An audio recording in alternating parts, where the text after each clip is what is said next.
La perte de sensibilité du pied chez le diabétique. Le sucre en excès agresse le nerf dont le rôle est de transmettre les messages nerveux. Le nerf agit comme un véritable câble électrique qui nous informe sur toutes les sensations.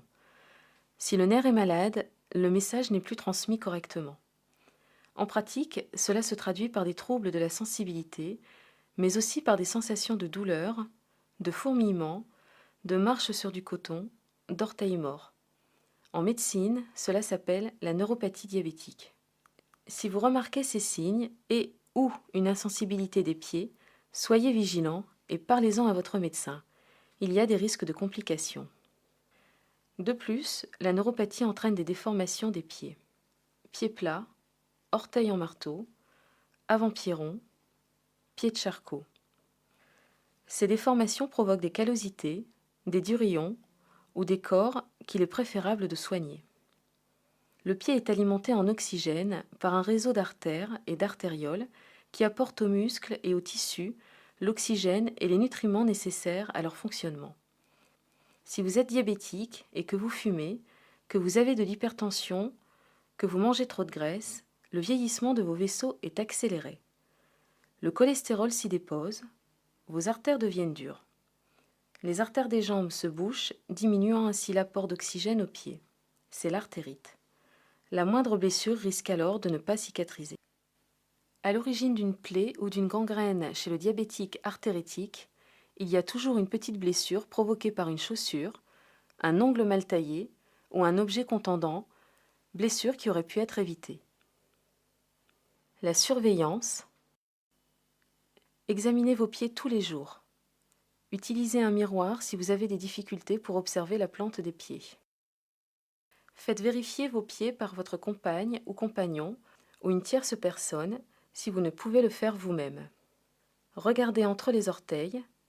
Il existe souvent à cet endroit des irritations dues à l'humidité. Surveillez les rougeurs, les callosités, les durillons, les fissures. L'hygiène. Lavez-vous les pieds quotidiennement sous la douche avec du savon ordinaire. Surveillez la température de l'eau avec vos mains ou vos coudes pour ne pas vous brûler. Essuyez-vous soigneusement entre les orteils. Si cet endroit est humide et chaud, les champignons se développent. Coupez-vous les ongles au carré pour éviter les blessures en utilisant les ciseaux à bourron. Limez-les ensuite avec une lime en carton. Si vous n'y parvenez pas ou que vous avez des problèmes de vue, consultez un pédicure podologue. Utilisez une râpe en bois Biosana pour retirer les duretés et les cors. Il est conseillé d'appliquer une crème hydratante tous les jours. Le confort.